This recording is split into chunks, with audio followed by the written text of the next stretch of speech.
What's going on, guys? Apathetic here, and today we're going to be talking about Trials of Osris and some strats to kind of get you there before the last week of Trials, which is supposed to be the week of August 11th. So it'll be still got some time after the Destiny 2 beta is over to make it to the Lighthouse if you haven't yet. And the strats I'm going to be focusing on aren't so much weapon based, just because Trials at this point in Destiny is at a really interesting time, because you're going to see a lot of icebreakers, you're going to see a lot of sidearms, storm callers. So the strats I'm going to give you are going to be focused around that portion, but more, what can you do as a team to really, increase your chances of going to the Lighthouse before August 11th passes and you can no longer do that. So jumping right into it, the first thing I would say is staying together as a team. A lot of times people will feel very confident in their ability, and that's okay, but a lot of times it's not about ability when you run off by yourself. It's just you're going to get team shot. And then what happens when you die and you get team shot like that is your orb is out there basically on an island. So now your teammates are down 2 to 3.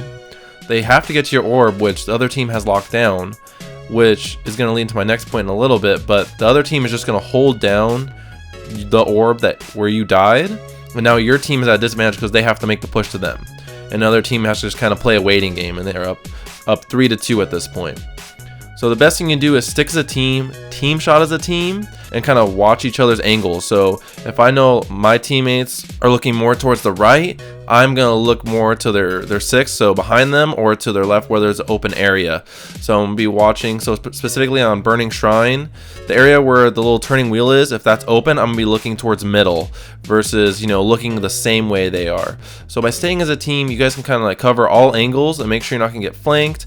And if one of the other team pushes you, then you can push as a team on that one player, and now you control that one orb. Jumping into my next point, and we talked about a little bit, is playing the orb. So the second you get that pick, the best thing you can do as a team is push that one orb and lock it down. So now you're in a point where now you're the ones up 3 to 2 and you're holding down this one orb. So all you guys have to do is sit back, build your supers. So now all three of your players are building supers compared to their 2 players which are building supers. So they have one player that's not building any super because they're dead. So now you can kind of play the advantage and either wait for the point and play it slow, or if you see an opening, you can push 3v2 as a team, and 9 times out of 10 that's going to work in your favor, because again, you're going to have the numbers, you're going to have your supers a lot more charged, which in the long term is going to really pay off. Because when it comes to, say it's a 4-4 and you guys are waiting to play for point, both teams are kind of weighing it out, playing it safe, the chances that your teams are going to have supers, or you're going to have more supers because of that moment in previous rounds where you waited out the orb, is going to really pay off. Tip number 3 would have to be don't chase. This is a huge mistake I see a lot when I play with different teams, and that's, we'll get a guy weak and he's just going to rush and chase after him so hard.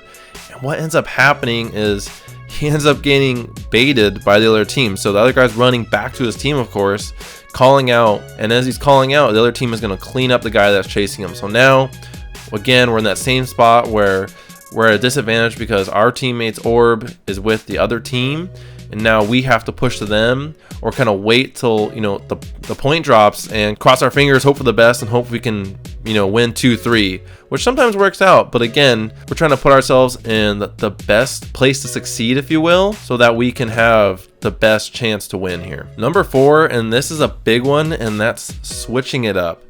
I can't stress how important this is when playing Trials. So a lot of times people will push the same way every time, and I'm guilty of this as well. You kind of get, I'm a kind of a creature of habit. I like to push the same way. You'll probably notice in the gameplay here a lot, I push the same way.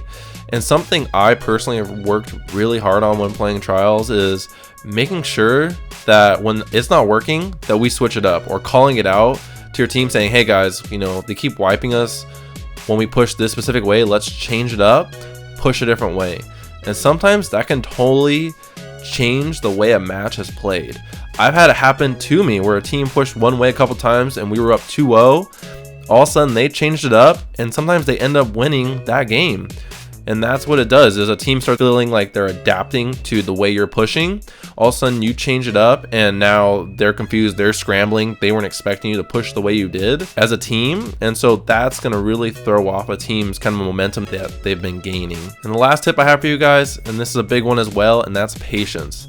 Not getting too eager to push the other team. And again, this kind of ties into playing the orb and not chasing and staying together as a team. It's very hard to not get too eager in Destiny when sometimes, especially in Trials, it feels like it's playing very slow. You just gotta hang tight, stay with your team, or once you get that pick, lock down that orb, just wait it out. Focus on building your super. That for me has helped me in terms of my patience, because then I'm like, okay, I'm being productive, I'm hanging back, building my super, kind of, seeing if the point's gonna pop up soon. And now I know in later rounds, I'm gonna have that advantage because I was patient and I waited for my super to build. Now I'm gonna have my Nova, my Storm, whatever super you may be playing at that time available to me sooner than the other team. And that's a huge benefit. And that's all I got for the video today, guys. I hope these quick little tips have helped you out, so you guys can make it to the Lighthouse by August 11th, by August 11th. So that way, you can get your flawless run in just before Destiny 2 kind of gets rolling. Can't wait to see you guys in the Destiny 2 beta. Make sure you like and subscribe if you enjoyed and want some more Destiny videos. I'll see you guys in the next one.